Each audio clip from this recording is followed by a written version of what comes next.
So what's up, Bernie? This is becoming a regular thing for you, man. You know, regular can be taken two ways. Regular can be taken to the point where too much, or regular can become, man, it's just a simple, ordinary thing. So depending on how you define regular. I don't do things for trophies and all that kind of stuff. It's nice to have because other people see it and other people drink. But what I do, man, I do it for my heart.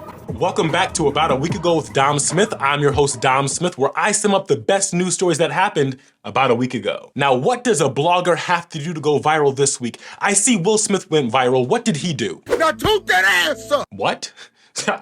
I'm not doing that. About a week ago, the Bernie Mac Show celebrated its 22nd anniversary, originally debuting on the Fox network on November 14th, 2001. It was a simpler time, mainly because I had no bills or responsibilities as an 8-year-old child. The year before, Bernie Mac was the only member of the Kings of Comedy that did not have his own sitcom. He was the headliner of the show. Why didn't he have his own sitcom? Clearly, they were scared. But do I have a television show? No. I'll hold him, man. I ain't got no television show. Why? Because you scared of me. Scared I'm going to say something. You motherfucking right. Think I won't say something? The show's premise was taken directly from Mac's stand-up act and was an absolute success for Fox. The show's creator, Larry Wilmore, won an Emmy for writing the pilot, and the show took home a Peabody Award. Bernie Mac also got nominations for Best Actor in a Comedy Series at the Emmys and the Golden Globes, and this was all just for the show's first season. I got 3 new additions in my family. 3 new kids, my sister kids. You know, I ain't saying we family. Because of the show's success, when it came time for season 2, the Fox network decided to move the show from Wednesday nights at 9 to Wednesdays at 8, meaning the show would directly compete with ABC's My Wife and Kids. Now, the only 2 black sitcoms with 2-parent households are going head-to-head, forcing audiences to choose between the 2 shows. When Damon Wayans found out, according to an article published by the Los Angeles Times in 2002, he said this to the press: "I was shocked when I learned what was going to happen. The network should not be playing checkers with 2 shows about African-American families that are working. This is about the big picture. This is not about me and Bernie. This speaks to a responsibility that networks have, particularly when there's a lack of diversity on prime time. It's hard enough trying to put one successful show with an African-American family. Now there are 2. You're putting those against each other? It's divide and conquer. Then there will be none. This frustrates me as a black man with not too much to watch. It's divide and conquer. One of these shows will fail, and we may lose both." Damon Wayans speaking out for what he believes in, we love to see it. During a Q&A session to promote the upcoming season of The Bernie Mac Show, Bernie was asked about the scheduling issue and said, "I'm not into all that stuff. This is not my concern right now." It was revealed that Wayans tried to get Mac to possibly protest the networks because of this decision. According to the Washington Post, Mac's response was, "I told him I couldn't support that. This is business." Damn, Bernie. Now, Preston Whitmore, then Senior Vice President of Strategic Programming Planning at Fox, thank God for that public school education, that was a tongue twister. Sounds like a made-up job too, by the way. He said moving the Bernie Mac Show to 8 p.m. on Wednesday nights is a part of the network's strategy to strengthen its lineup, not directly challenge My Wife and Kids. When we're setting our schedule, our goal is to look at our product and come up with our strongest schedule. Well, Preston, your first mistake, not changing your name when you turned 18. Your second, referring to the show that these actors, writers, and producers pour their hearts and soul into as a product. While I don't think this move was racially intentional, you're saying that business is first, and it doesn't matter if the show is black, white, brown, blue, green, purple. What? They actually said that?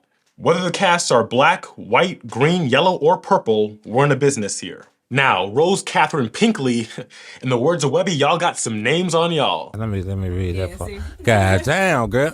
Y'all got some names on that now. At the time, Rose was a senior vice president of comedy development for Paramount. She said, "It's actually a compliment to both shows that their respective networks think they can stand up against such tough competition and still win the time slot. It is, however, ironic that with the death of shows with black casts on the big 4 networks, that the only 2 comedians, and I must add, shows with universal appeal, would have to go head to head. Unfortunately, I think both shows will suffer." These network executives say they do a lot of research before making these moves. According to Whitmore, Fox said they compiled Nielsen ratings research and found little overlap in the audiences between the 2 shows. Listen, I loved both the Bernie Mac show and My Wife and Kids. Very little overlap. I think they forgot to include black people in their research. And of course, here comes Whitmore trying to be all reassuring. We're not being irresponsible here. We've done our research. These are two very different shows, distinctive comedies that will both survive at this time period. Audiences love these shows regardless of their racial makeup. Senior Vice President, everyone's a Senior Vice President. At Initiative Media, Stacey Lynn Corner said, "There's very little duplication between the two shows. Both of them will survive. Both of them have established audiences and can coexist peacefully. If one of the shows begins to suffer, the network will move it. They are committed to these shows." And that's exactly what the Fox network did. My Wife and Kids won the war, averaging 11.3 million viewers for its third season, while the Bernie Mac show averaged 10 million. Beginning in January 2003, Fox kept the show on Wednesday nights, but moving it to 9 p.m. right after American Idol, where the sitcom showed growth in the ratings to finish off the season. And that used to be a good night for black television. American Idol at 8, this was the Ruben Studdard season. Welcome to Hollywood, dog!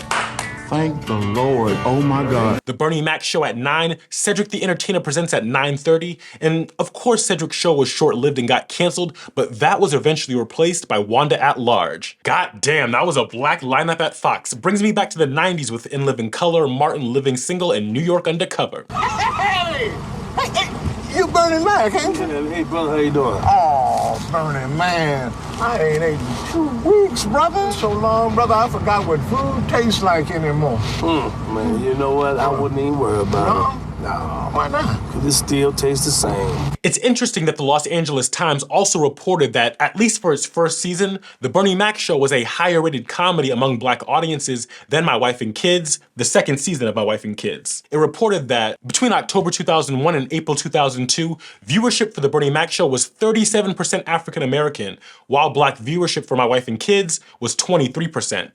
My Wife and Kids ranked 54th among white viewers. The Bernie Mac show was 94th. While research does show that the Bernie Mac show may have had more cultural cachet than My Wife and Kids, the two shows faced off each other, not just in the ratings, but also for accolades. The September 2002 issue of Jet magazine reported that over the summer, Wayans called on Mac to take a stand against pitting the two successful sitcoms against each other.